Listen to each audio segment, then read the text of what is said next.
नमस्कार दोस्तों, factual facts की एक नया और शानदार वीडियो में आप सभी का स्वागत है। तो आज हम लोग बात करेंगे किसके ऊपर? इसके ऊपर। क्या है ये चीज?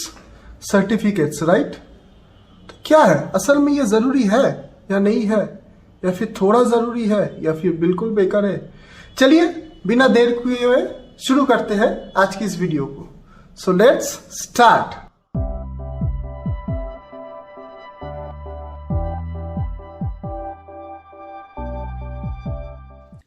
अभी मुझे ये पता नहीं है कि इंडिया के बाहर क्या होता है, लेकिन इंडिया में एक चीज का सिस्टम है।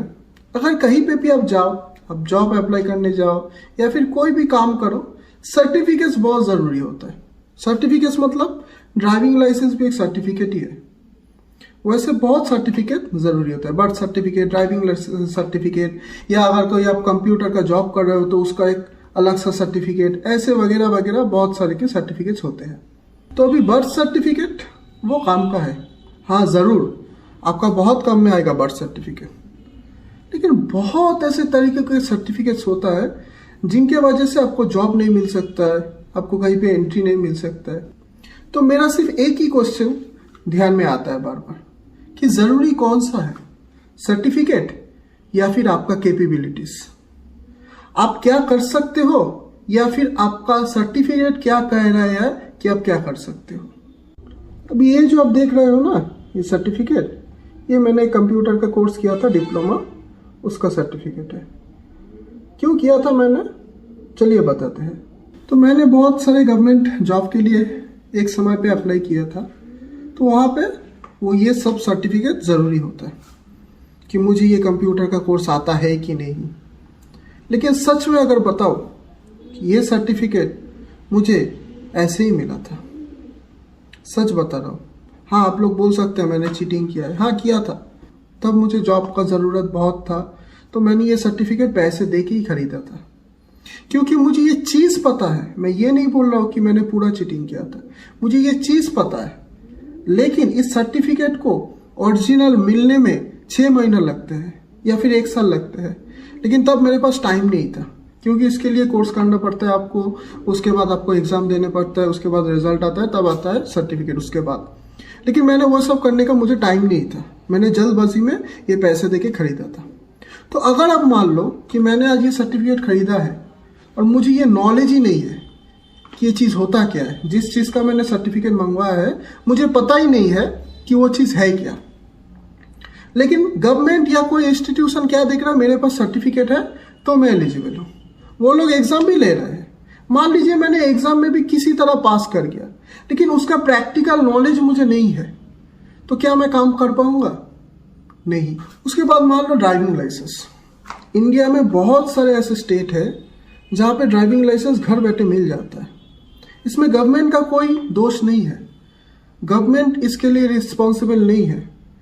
कई जगह पे बहुत सारे करप्टेड आदमी है गवर्नमेंट सेक्टर में, जिसके लिए ये सब होता है कि आप लोग पैसा देते हैं और आपको ड्राइविंग लाइसेंस मिल जाता है। इसमें सरकार का कोई हाथ नहीं है। जो भी सरकार आए, इसे कंट्रोल करना बहुत टफ है, क्योंकि अगर आप खुद से नहीं समझते हो कि ये काम गलत है तो ये होता ही रहेगा। गवर्नमेंट कितना काम करेगा, ये देखेगा कि ड्राइविंग लाइसेंस ऐसे मिल रहा है, कि रोड सेफ्टी देखेगा, कि ह्यूमन सेफ्टी देखेगा।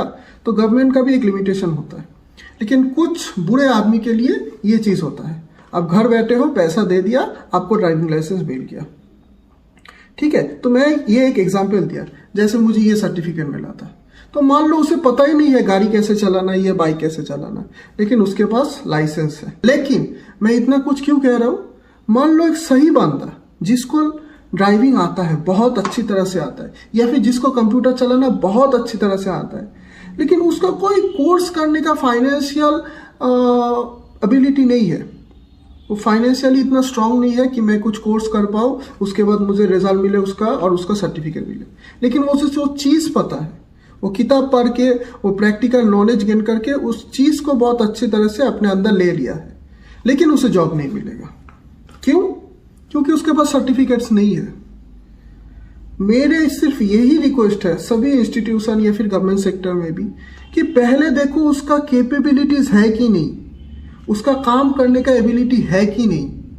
उसके बाद अगर सर्टिफिकेट हो तो अच्छा, नहीं हो फिर भी उसे चांस दो प्लीज। तो ऐसे बहुत सारे स्टूडेंट्स होते हैं, ऐसे बहुत सारे आदमी होते हैं जिनके पास सर्टिफिकेशन कोर्स करने का फाइनेंशियल हेल्प नहीं मिलता है, उसका फाइनेंशियल स्टेटस ऐसे नहीं होता है कि वो कर पाए, लेकिन उसे चीज पता है फिर भी वो बेकार रह जाता है।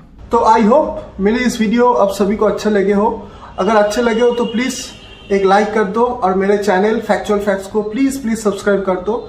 और हाँ, जाने से पहले मैं फिर से बोलना चाहता हूँ कि मैं कोई गवर्नमेंट एम्प्लॉय या कोई गवर्नमेंट इंस्टीट्यूशन को ब्लेम नहीं कर रहा हूँ या उसके अगेंस्ट कंप्लेन नहीं कर रहा हूँ। मेरा मेन पॉइंट था प्राइवेट इंस्टीट्यूशन और इस सिस्टम को लेके कि अगर कुछ बंदे को कुछ काम आता है तो पहले वो देखो उसके कैपेबिलिटीज है कि नहीं, उसके बाद विचार करो कि सर्टिफिकेट है कि नहीं। अगर नहीं है फिर भी उसे एक चांस दो, उसे खुद को प्रूफ करने का एक चांस दो, स्पेशली प्राइवेट इंस्टीट्यूशंस। अगर कोई बीटेक है, कोई इंजीनियर है, तभी वो कंप्यूटर चला पाएगा, वरना नहीं, ऐसा नहीं होता है। बहुत सारे कॉमर्स स्टूडेंट को भी कंप्यूटर ऑपरेट करने या सॉफ्टवेयर ऑपरेट करने बहुत अच्छी तरह से आता है। तो प्लीज वो थोड़ा ध्यान दो और सभी को एक चांस दो। तो मिलते हैं एक नए वीडियो, तब तक के लिए बाय बाय, टेक केयर, नमस्ते।